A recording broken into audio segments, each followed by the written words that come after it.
The Lighthouse podcast is back. I'm alongside my co-host and good friend Alex Camargo. We want to invite you to stick around for this great content that we put on for you today. We're going to talk about market analysis. What tools do we use? How is it important for sellers and buyers? And how do we come about a property value? Stay tuned.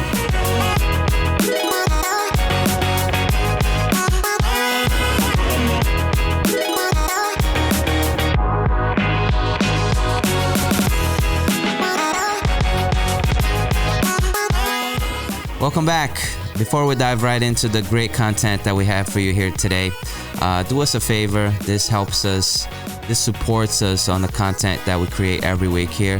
Click that like button. If you haven't yet, subscribe to the channel and share it with someone that might take advantage of what we do here every week. Alex, let's talk about this. Here we are. Yeah, market analysis. This is actually a question that comes, the question that won't silence itself. In every transaction. What's the price for my house? What can I sell my house for? So we want to talk about this briefly. What is a market analysis? How does one come about putting a price on the property?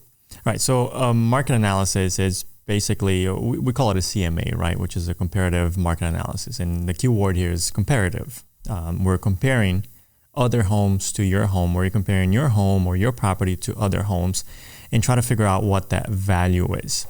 And that comparison is made in many different ways, but ideally we're looking for a house or a property or a condo or multifamily home that has the same number of bedrooms, because those are important, right? A 3-bedroom home does not compare to a 1-bedroom home. Specifically, because most people looking into single-family homes are looking at, for most people, for family reasons, right? So they want that 3rd bedroom or more. So usually when you find a 1-bedroom home, you can't compare that to a 3 or 4-bedroom home. If you had nothing else, then you could, but in this case, it's hard. So ideally, we're looking for other properties around your area.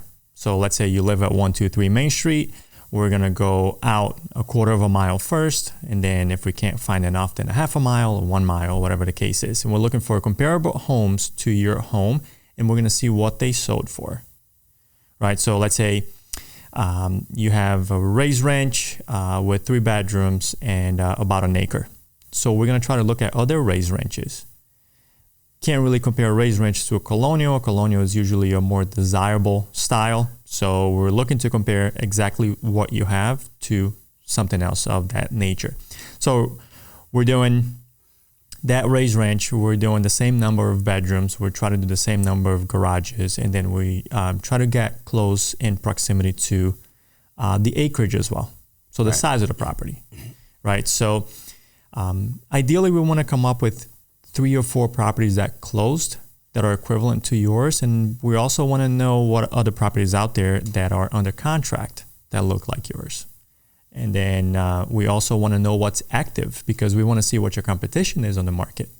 Are there any 2 or 3 other 4 or 5 raised ranches on the market that may be in better condition than yours, right? So number of bedrooms, square footage, acreage, number of garages, but then condition also plays a part. Condition, okay. Yeah, and then why do we look at condition? Because if you're a seller and you ask us to come and do a CMA for you, or a comparative market analysis, and we will do this work, we also want to let you know, hey, your house, the condition is great, and based on everything that's out there now for sale, here's your competition, these 3, 4, 5 other homes.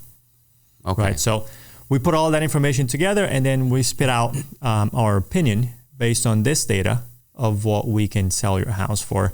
And then the same thing for a buyer, right? So we work with the buyers to try to figure out what the offer should be on that house. Right. Yeah, so basically the market dictates the price for your property, not you, right? That's what it comes down to, because then, they start looking for similar properties. So this goes into why we do it, right? Start looking into similar properties around that. What's the range? Just you would use for mileage, for example? Like what's the mileage ratios they use for that particular property? 2 miles? Is that what the appraisers, when they come to the house, look for? Yeah, like that same neighborhood type of thing. 2 miles may be 2 miles may be the far end of that range that you would use. Ideally, we want to compare neighborhoods, right? So is your neighborhood a dense neighborhood, or, let's say you have a 1/4 of an acre lot, and then in your neighborhood, there's plenty of 1/4 of an acre lots, right? It's hard to compare your house, even though it may be your colonial 2,500 square feet, your traditional colonial. It's hard to compare that neighborhood to another neighborhood that's at least a 1 acre zoning or 2 acre zoning, right? So even when you go out as an agent, and I'm sure the appraiser does the same thing, you really have to compare neighborhoods, right? Because you can be on one side of the street, maybe very dense, and then the other side of the street, maybe 300, 400, 500 feet away, may be completely different into a completely different zoning now, where you may have your 1/2 acre or 1 acre zoning lots. Right. So it's hard to compare. So usually the work that we do, we look at comparable neighborhoods as well. I may compare your house to something that's 3 miles out, but may have close proximity to the highway as well, or maybe close to whatever other points of attraction, but are the same type of neighborhoods. Yeah. I was just going to say that there's so many factors that come into do a market analysis. With essentially, it comes out to be same thing what the appraisers are doing. That's why, like, when you have somebody who understands what they're doing, it's so important, because there's so many things that could play a part in pricing a house. Like, for example, like you said, condition. You can have the same exact house down the street with a dated kitchen, and this one has a newer kitchen. Now you kind of have to, like, okay, so let's add another, I don't know, just for an example number, like let's add another $15,000 here because it's a brand new kitchen. Yeah. So you have to know what you're doing to come up with for a better understanding of overall knowledge for what that price is going to be. Because not only if the agent does not do a good job seeking for information and even sometimes, like, even projects that are going to come around the neighborhood, I've run into something like that before. It's like, oh, but there's going to be a big supermarket like down there. Like, you can look into things new like Trader that. Joe's, a new, exactly, yeah. New Whole Foods. All of that to say that you need a professional to help you with these things, because there's a lot involved. And last but not least, I would like you to describe a real life example for a comparative market analysis. Let's just say I'm Mr. Johnson. I just came to you. What is the process from beginning to end that you're going to go over to price my home? Because at the end of the day, this is my home. This is where I build memories, and I'm just, you're just the guy that's going to put a price on that. And I want to make sure that you're doing the right job. Yeah. So Mr. Johnson, the seller, in this case, we'll use that real life example. Mr. Johnson, my job is to help you come up with a value for your home and a strategy so we can sell it, right? In coming up with the value, I'm going to look for other homes that are very comparable to yours. So, of course, I need to go see the house so I can have an idea of how updated your kitchen is, your bathrooms are, number of bedrooms, does the layout flow well, right? Sometimes you have a quirky layout that may not help you sell that house, right? So in that process, I'll come to you. I'll do all of my work in coming up with all of these comparable homes. I'll also see what's available out there on the market now, so we can base that and try to figure out what our competition is. And then I bring that information back to you, right? My job as an agent is not to determine what your house is going to sell for. My job is to provide enough information and give you a price opinion of, in this market, what it could sell for. The buyers determine what your house will sell for, right? So I know that you mentioned, you build memories in the house. One thing that we have to remove from all of this is the emotional value and attachment that you have to your house, because the new people coming in, They haven't experienced the Any view, of that. exactly, none of that, right? So those memories are unique to you.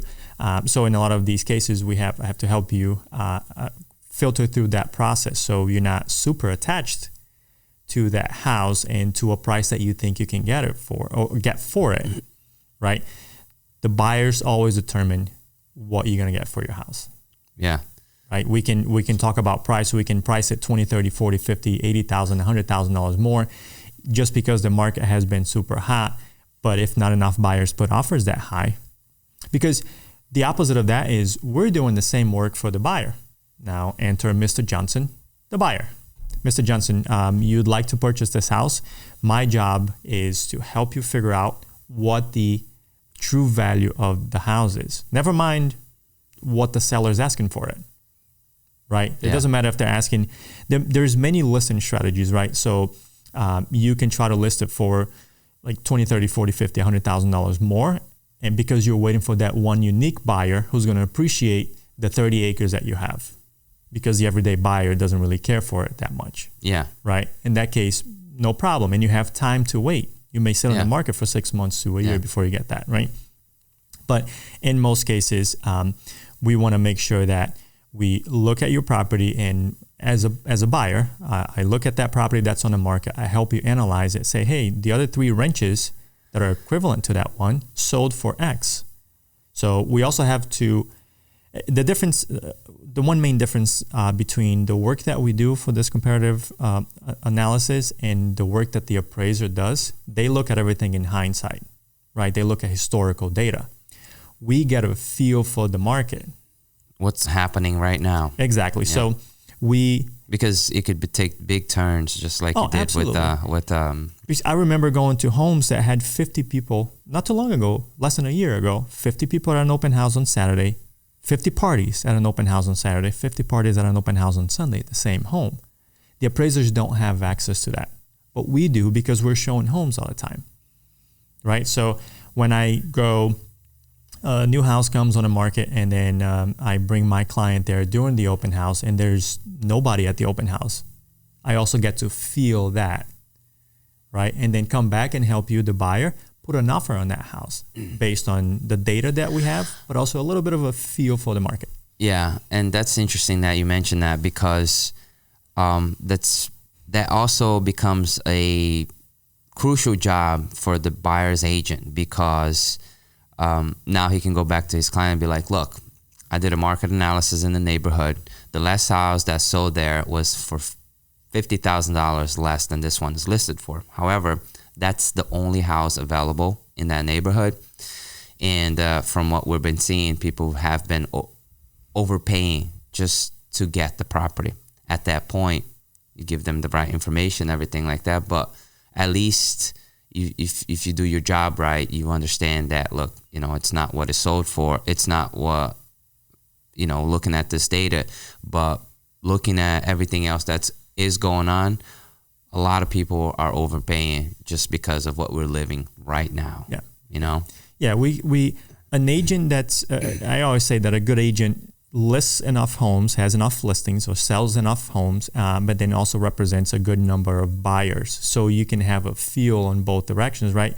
Let's say your buyer client is looking for a ranch near downtown. You just sold one recently, a month and a half ago, within the same market, right? The market hasn't shifted within those 2 months.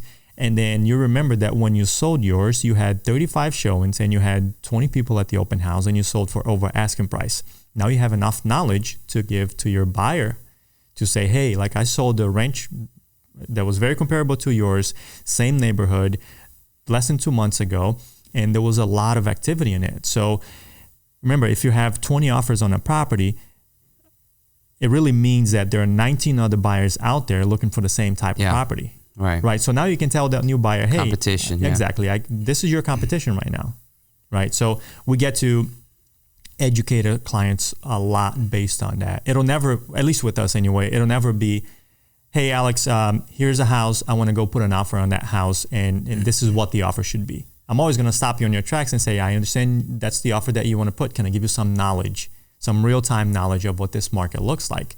Whether your offer is too high or too low, we're always going to have that conversation with our clients. our job at the end of the day is to educate.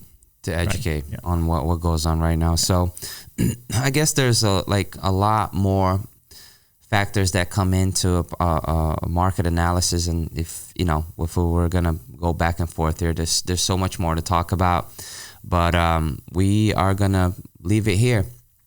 I just want to thank you one more time for educating the public and myself as well. Thank you for watching the episode today. I believe there's so much more to talk about when it comes to how to proper do a market analysis. Drop your comment below. Talk to us. Ask us questions. We will do our best to give you the information that's most relevant to your questions. And we'll see you next week with the Lighthouse Podcast.